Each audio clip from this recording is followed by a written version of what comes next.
बहू, मैं इस घर का चौकीदार नहीं हूँ। पापा, बस हम लोग निकल रहे हैं, शाम तक लौट आएंगे। आप प्लीज़ घर का ख्याल रखना। हाँ, आपका खाना टेबल पर रख दिया है, जब भी भूख लगे लेकर खा लेना। रात तक ही खाना बना दिया है। हम लोगों को आने में देर हो जाएगी तो थकने के बाद खाना नहीं बनेगा। हम लोग वैसे भी खाना खाकर आएंगे। और हाँ, जाते जाते बाहर ताला लगाकर जा रहे हैं, अपना ख्याल रखना। दोनों बेटे और बहू कहते हुए अपने अपने परिवार के साथ घर से बाहर गए। आज इन लोगों का रिजॉर्ट जाने का मूड है। सुबह से शाम तक वही मौज मस्ती करने का इरादा है। एक बार भी किसी ने हरदयाल जी से नहीं पूछा कि वो भी जाना चाहते हैं या नहीं। सोफे पर से उठकर खिड़की के पास चलकर गए। खिड़की में से नीचे देखा तो दोनों अपनी कारों में बच्चों के साथ बैठकर रवाना हो गए। थोड़ी देर तक खिड़की के बाहर यूं ही ताकते रहे। उसके बाद उदास मन से धीरे धीरे चलते हुए डाइनिंग टेबल पर आए। वहाँ रखे हुए खाने को खोलकर देखा। कैसरोल में 5 रोटियां, डोंगे में पतली सी दाल, एक प्लेट में सलाद के नाम पर एक प्याज काट कर रखा हुआ था। खाने को देखते ही मन सोचने लगे, अभी तो सुबह के 8 ही बज रहे हैं। पूरा दिन मुझे इसी खाने से निकालना है। रात को भी खाना नहीं मिलेगा। इतने से मेरा पेट कैसे भरेगा। पिछली बार भी जब ये लोग घूमने गए थे, तब भी बहू इतना सा ही खाना बनाकर गई थी। रात को घर पर आने के बाद हरदयाल जी सिर्फ इतना ही तो कहा था कि बहू, मुझे बहुत ज़ोर से भूख लगी है। बस उसी में दोनों बहुओं ने रोना धोना मचा दिया। और बेटे तो वैसे भी अपनी पत्नियों के आगे कुछ बोलते नहीं, पर आज फिर वही एक लंबी गहरी सांस लेकर अपने कमरे की तरफ आई। कमरे में अपनी पत्नी की तस्वीर देखकर आंखों में आंसू आ गए। एक वो थी जो कभी मुझे भूखा नहीं रहने देती, पर उसके जाने के बाद तो सचमुच पेट भरकर खाने को भी तरस गया हूँ। सोचा था कि रिटायर होने के बाद परिवार वालों के साथ खूब घूमूंगा फिरूंगा, पर यहाँ तो बीमार नहीं हूँ, पर घर में ही हर कोई मुझे बीमार बनाने में लगा हुआ है। जानता था कि हर बात के 2 पहलू होते हैं, पर कभी इस पहलू के बारे में तो सोचा ही नहीं था।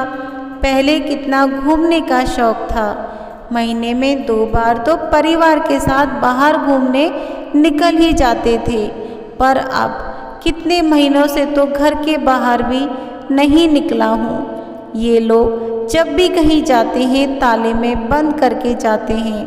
एक बार भी नहीं पूछते, पापा आपको भी चलना है क्या। अब तो घुटन सी होने लगी है। किसी से बाहर बात भी नहीं करने देते। खुद भी बैठकर बात करना पसंद नहीं करते।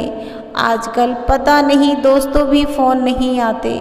उनका फ़ोन लगता है तो मेरे ही बेटों ने अपने घर का चौकीदार बनाकर रख दिया है मुझे।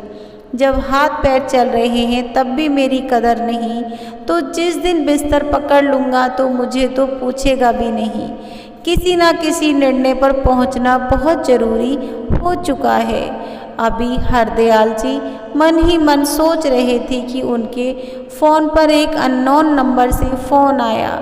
जब मोबाइल उठाया तो दूसरी तरफ उनके दोस्त कैलाश जी बोल रहे हैं, और हरदयाल कैसा है, कितने दिनों बाद तेरा फ़ोन लगा है। अरे कैलाश, आज इतने दिनों बाद तुझे मेरी याद कैसे आई।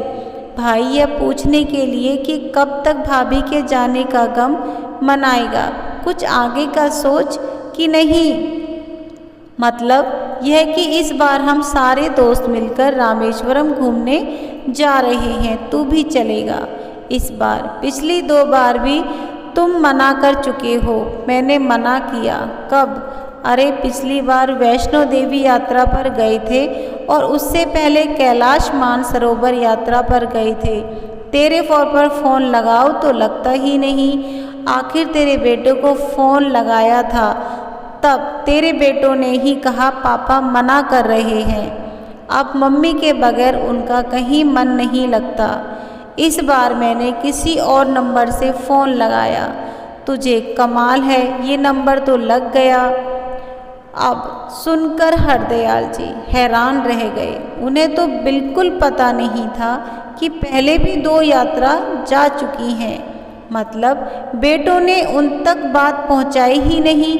फिर उनका मोबाइल, अरे क्या हुआ जवाब तो दो। अचानक कैलाश जी के आवाज़ से हरदयाल जी की आवाज़ तंद्रा टूटी। अरे हाँ, इस बार ज़रूर जाऊंगा। कितना, क्या पेमेंट देना है वो बता देना, मैं डिपॉजिट कर दूंगा। चल मैं तुझे अपने व्हाट्सएप ग्रुप में शामिल कर लेता हूँ और वहीं सारी डिटेल भेज देता हूँ। और रही बात पेमेंट की, वो तो बाद में दे देना, कम से कम तूने हाथों की। वैसे भी हम कल ही रवाना हो रहे हैं और तेरी टिकट हमने पहले ही करवा ली है। अगर तू फ़ोन नहीं उठाता तो आज तेरे घर आ जाते। अच्छा ठीक है बाबा, पर डिटेल आधे घंटे बाद भेजना। चल फिर फटाफट से तैयारी कर ले, कल सुबह ही निकलना है, कहकर कैलाश जी ने फ़ोन रख दिया। कैलाश जी के फ़ोन रखते ही हरदयाल जी ने अपना फ़ोन चेक किया। हरदयाल जी के अधिकतर सभी दोस्त उसमें ब्लॉक हो रखे थे। उन्हें याद आया कि पिछली बार बच्चों को मेरे भरोसे छोड़कर चारों ऊटी घूमने गए थे। देखकर हरदयाल जी का दिमाग चकरा गया। इतना बड़ा धोखा। कुछ देर तक आंखों में आंसू लिए अपनी पत्नी की तस्वीर की तरफ देखते रहे।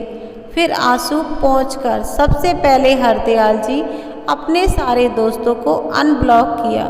उसके बाद उठकर अपने कमरे में गए। अपनी अलमारी में से अपने टूर पर पहनने वाले कपड़े निकालकर पैक किए। अपने स्पोर्ट्स शूज़ निकाले, उनकी धूल साफ की। कुछ कैश, आईडी अपने पास रखे। मोबाइल पर अपने अकाउंट चेक किए। अपनी दवाइयों का बक्सा रखा। जितना समझ आया उस हिसाब से पैकिंग कर ली और इंतज़ार करने लगे दूसरे दिन का। रात को जब बच्चे घर आए तब तक हरदयाल जी सो चुके थे। किसी ने भी उनके कमरे में जाने की जहमत नहीं उठाई। सब अपने अपने कमरों में जाकर सो गए। दूसरे दिन जब बेटे बहू चाय पी रहे थे तो हरदयाल जी तैयार होकर अपना बैग लेकर बाहर आए। उन्हें देखते ही बड़ा बेटा बोला, अरे पापा आप कहाँ चल दिए? मैं अपने दोस्तों के साथ रामेश्वरम टूर पर जा रहा हूँ, मेरी भी टिकट है। हरदयाल जी की बात सुनकर चारों बेटे बहू एक दूसरे की शक्ल देखने लगे। बड़ी बहू बोली, पर पापा जी आप ऐसे कैसे जा सकते हैं? बच्चों के एग्ज़ाम शुरू होने वाले हैं और हमें भी बेंगलुरु के लिए रवाना होना है। मेरे मौसा जी के बेटे की शादी है, बच्चों को हम किसके भरोसे छोड़कर जाएंगे? आपने सोचा भी है? छोटी बहू ने भी कहा।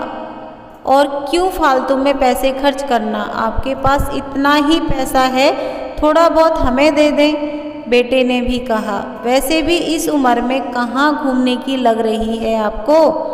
कल को गिर पड़ गए तो सेवा कौन करेगा? इसलिए चुपचाप अपना सामान वापस कमरे में रख दीजिए। बड़ी बहू बोली, मुझे ऑर्डर देने वाली तुम कौन होती हो? बड़ी बहू, तुम लोगों ने मुझे अपने घर का चौकीदार समझ रखा है, जो अपने बच्चों को मेरे भरोसे छोड़कर चले जाते हो। तुम लोगों की हिम्मत कैसी हो गई मेरे मोबाइल से मेरे दोस्तों को ब्लॉक करने की? पापा आप गलत समझ रहे हो, वो आपको कोई डिस्टर्ब ना करे इसलिए ब्लॉक किया था। अच्छा, मेरे आराम का इतना ही ख्याल है तो अपने बच्चों को खुद संभालो। और रही बात मेरे घूमने फिरने के खर्चे की, तो वो मैं अपने खुद के कमाए पैसों से कर रहा हूँ, किसी को बताने की ज़रूरत नहीं। अभी तो मैं रामेश्वरम जा रहा हूँ, वापस आने के बाद निर्णय लूँगा कि अब मुझे क्या करना है। बहुत हो गई तुम लोगों की मनमानी, कहकर हरदयाल जी वहाँ से रवाना हो गए। बेटे बहू से कुछ बोल दे ना बना। आखिर यह सब सोचते रह गए कि पापा आखिर क्या निर्णय लेंगे। ऐसे ही और वीडियो के लिए हमारे चैनल को सब्सक्राइब जरूर करें, वीडियो को लाइक करें। ऐसी ही नई वीडियो सुनने के लिए, वीडियो देखने के लिए वीडियो कैसी लगी कमेंट करके ज़रूर बताएं।